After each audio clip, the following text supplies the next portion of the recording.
Gentlemen, are you in the situation of being involved in a family law matter in a divorce? And over the last year or two, you might have had to pay in legal fees, $20,000, $40,000, $60,000 or higher. If that's your situation, stay tuned, because that's what we're going to be talking about in this video. Men who have contacted us feeling very frustrated with the length of time their case has gone on and the very high amounts of money that they've had to pay out in lawyer costs, and with the feeling in their belief that they've achieved no success and they want to change that. Yes, this video arose initially because of a Canadian media report which claimed that some judges were indicating that 50% of the men appearing before them in divorce or family litigation cases were representing themselves. We have not been able to confirm that, but if that's correct, that 50% of men are in that situation where they have either feel they have to represent themselves or they just simply have chosen to represent themselves, it's a rather high number. And we have to ask the question, of course, of what is bringing this about. So we're looking at that today in this video, and want to give some consideration to what, if you're in that situation that you feel that you have no choice or that you really want to represent yourself rather than having a lawyer. Very often it's because you've already been involved in the legal process. You've had a lawyer, and in probably most of the fellows who contact us, they're just simply not happy, or their lawyer has lost they feel their lawyer has lost every appearance that has been made. And of course, whether win or lose, the lawyer still wants his $60,000 or $40,000 or whatever it is that the lawyer is charging. So of course, it leaves the father very distressed and concerned, and it certainly does. And we've seen that it has in the past with some fellows push them and said, geez, I'm not going to have a lawyer represent me anymore. I will represent myself. Having said that, we have to put forward some caveats here. Number one is that we in no way are trying to push anyone into self-representation. It is a big undertaking. It's extremely difficult. You're going into a lion's den. But for those of you who decide that you want to go that route, we totally support you, because we understand why men are finding themselves in some of these frustrating situations where they feel that they either have no choice, but that they have to represent themselves, or they've chosen they want to represent themselves. And there's both scenarios. And we're going to do a few more videos on those factors that motivate men to make that decision that they want to represent themselves. They're going to represent themselves in court, and they have our total support, although we do not try to convince anyone to represent themselves. Second item we have to point out here is that we do not provide any legal advice. If you want legal advice on whether it's wise to represent yourself or not, you have to obtain that from a lawyer. And I would have to presume that I don't know of any lawyer who's going to tell you you should not use a lawyer, but legal advice does not come from us or from any of our meetings. Legal advice can only be provided by a licensed legal practitioner. So please do keep that in mind as we progress in these comments. So anyway, there are three categories of maybe three scenarios in which we find men coming to us who are wanting to head in that direction, or at least explore the direction of representing themselves in a family court matter. And they feel, and we tend to support this idea, they feel that they can learn something from other men who might have already done this, or in these three categories. First of all, the the first type of case that they would like to speak with someone is speak with a man or a father who has already gone through his own case. He's been through the court system and he represented himself. So that's one type of scenario. And that's not always the easiest because there are not that many men coming to us after their case is over. And they want to continue discussing what they went through with other men. But that's a definite interest that some men come to us with, and makes sense. Sure. If you're thinking about heading that direction, you may want to talk to a man who has already been through it. So that's category number one. Being able to interact with or hear the facts or what happened in the case of a man who has already been through family court litigation and represent himself. Case number two is some men want to come to us. They come to us to be able to speak with one or more other men who are presently in the process of representing themselves in court. And that's a great learning experience too. If you are able to hear or maybe even appear at some of those hearings, although everything right now in pandemic times is everything is being done pretty well by video conference.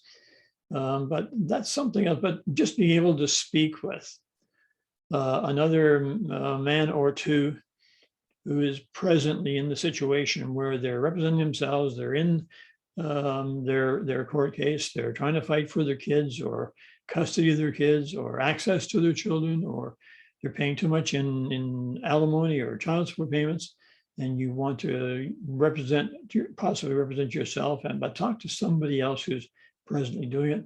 That makes sense. We understand that. And that's the second category of men who we get calls from. Category number three. That's the man who is, he's been through the 2 years. He's lost $60,000 in money that his lawyer has charged him, or even 40,000, or some fellows just, they throw in the towel after 10 or 15,000. We have a fellow who lost $8,000 and that's all the money he had. And very frustrating. And he feels he lost his case. His lawyer told him, well, you better settle and give your ex-wife what she wants, because if you have no more money, then there's no lawyer who will represent you. Very frustrating, and we understand that. So the third category of men who make contact with us are those men who they're frustrated. They're just in the middle of trying to figure out, should I represent myself? Should I not? Is it something I can handle? Is it something I cannot handle? And it would really be good to be able, if I could review the situation with maybe some other men who either are wondering the same thing. Can they represent themselves? Should they represent themselves? So that's the third category of fellows who get in touch with us. And we understand exactly that frustration. Going through a year or two of litigation and having no success, no success, no success, no success. But every time they get an invoice in the mail, their lawyer wants another $5,000, another $5,000, and they've lost $40,000. So we understand all three of those categories. And if you find yourself in any one of those, we're going to talk to you further about that and what you might be able to do if you want to attend some of our meetings and have some interaction with other men who are in any one of those three categories. The men who have already represented themselves, those men who are presently in the throes of court appearances and they're representing themselves, and then the other category of third category of men who feel, I'm really stuck here, and I'm seriously considering representing myself, and I would like to be able to talk with other men because I don't really know whether I can handle it, whether I can't, and it would be very, very helpful if I could talk with other men who are sharing my frustration and my question about whether I can or cannot handle this case on my own without a lawyer. And so before we wrap up this video, there's a couple things that I'd like to cover also. One is an absolutely fascinating phone call from a fellow in your situation or in the middle of family litigation, and he's just lost every appearance that the lawyer has appeared in court on his behalf. It's no success, no success, no success, no success. And this is the way he described it to us when he was saying, because of course we have to ask him, do you understand that when you represent yourself, there is certainly a possibility you could lose your case. And here's the way he described it, and you will really enjoy his comments and his perspective here. Very, very humorous young man. But he said to me, he said, yes, I understand that I could lose my case. However, in the last 2 years that my lawyer has been appearing in court, and I'm now $40,000 in debt for 2 years, my lawyer has been making my appearances for you, and he's lost and lost and lost and lost. So if I did represent myself and made my own appearance in court and I lost, what is the difference and how much further in the hole am I? But he added one further comment, which is just absolutely hilarious. But this guy, his sense of humor, I really like. He added this one further comment. He said, Ross, you know, if I represent myself and I lose, at the end of the case, I still have my $40,000 in my bank account. But when during the last 2 years, my lawyer had been representing me and losing, the $40,000 of mine is now in his bank account. Which way do you think if I'm going to lose, which way do you think it's better for me to proceed? And I said to him, you know, you're amazing. Your thinking is a very serious matter. He cares very much about his children. He wants to have more contact with his kids, and for him to describe it in those terms, hilarious, but very real. And so he's going to proceed and learn whatever he can from some of our other fellows who have represented themselves, and with the attitude that if he loses, he understands he could lose, but at least he'll have the $40,000 still in his bank account, where he would prefer to have it rather than another $40,000 going into his lawyer's bank account. So I told him, I commend you for your humor. I commend you for your willingness to take such a risk, and absolutely we'll do everything we possibly can to see if you can hear from other fellows who have gone through your situation, see if you can learn something from them. And if you can, great. If you feel you can't, then you're to be commended in any event for having the strength of character to make that decision that you want to proceed representing yourself. Best wishes to you, and we'll help you in every way we possibly can.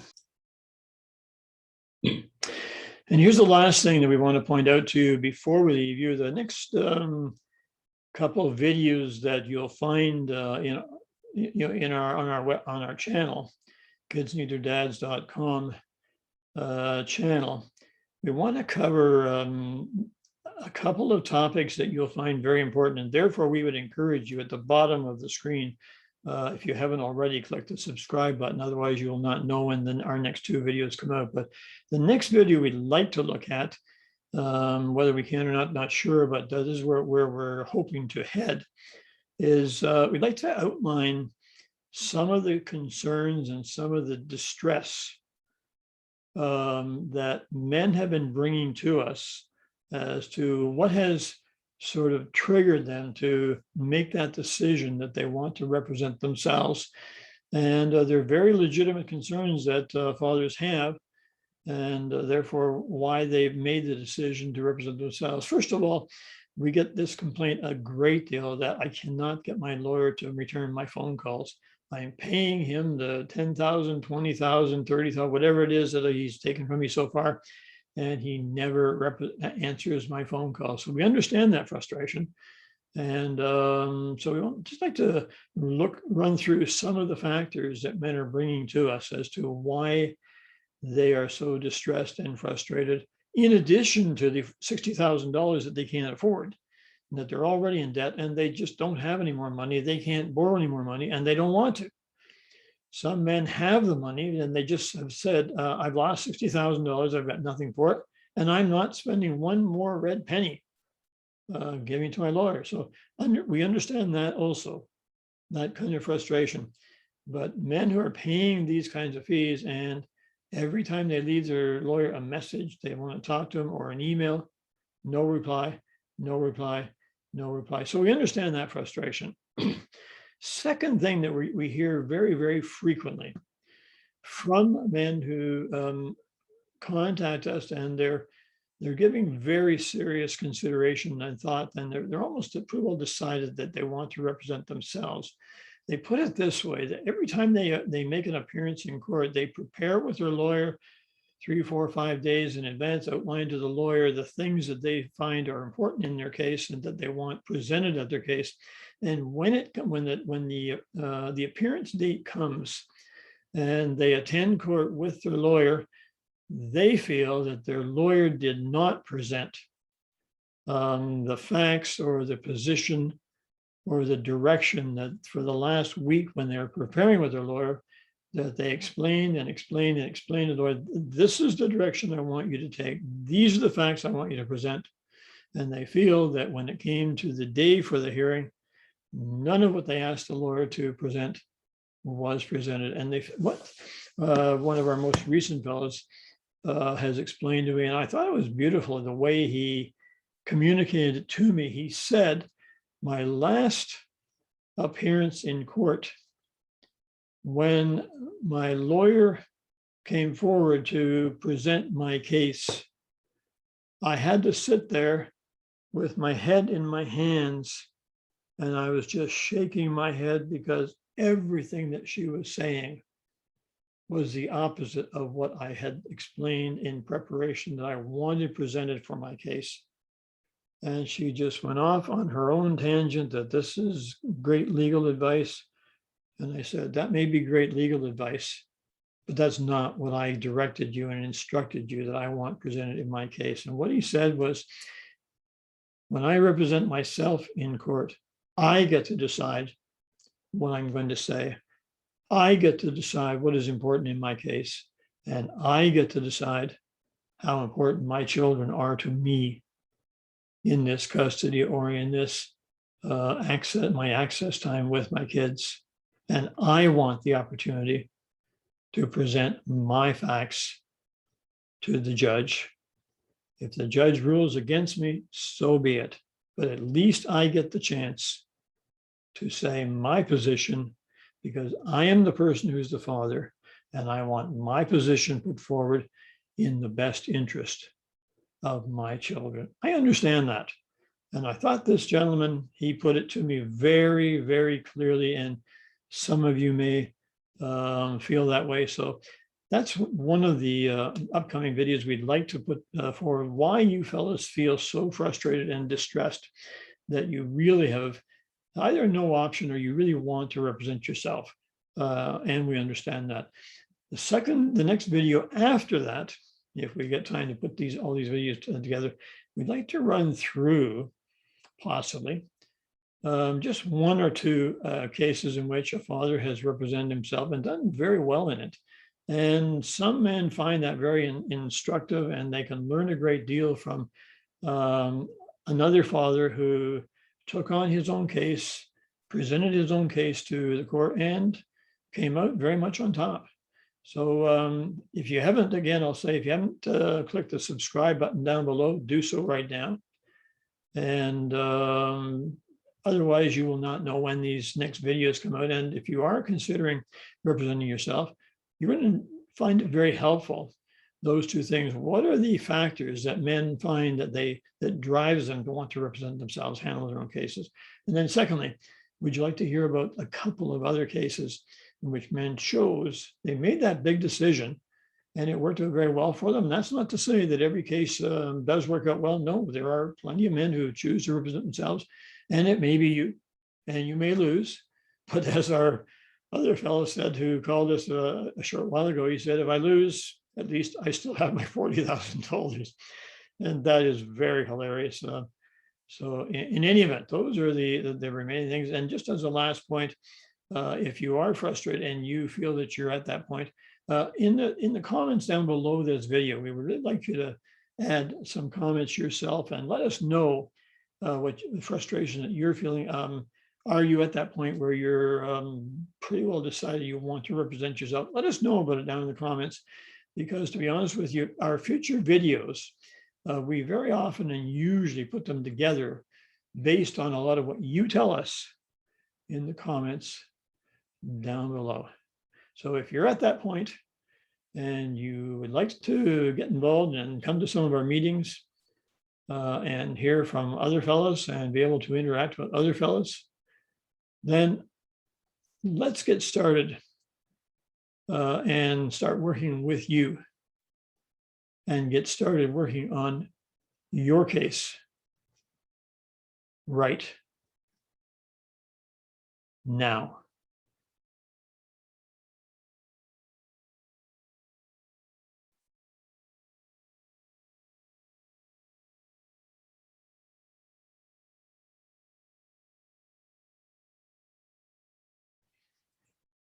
Thank you so much for watching.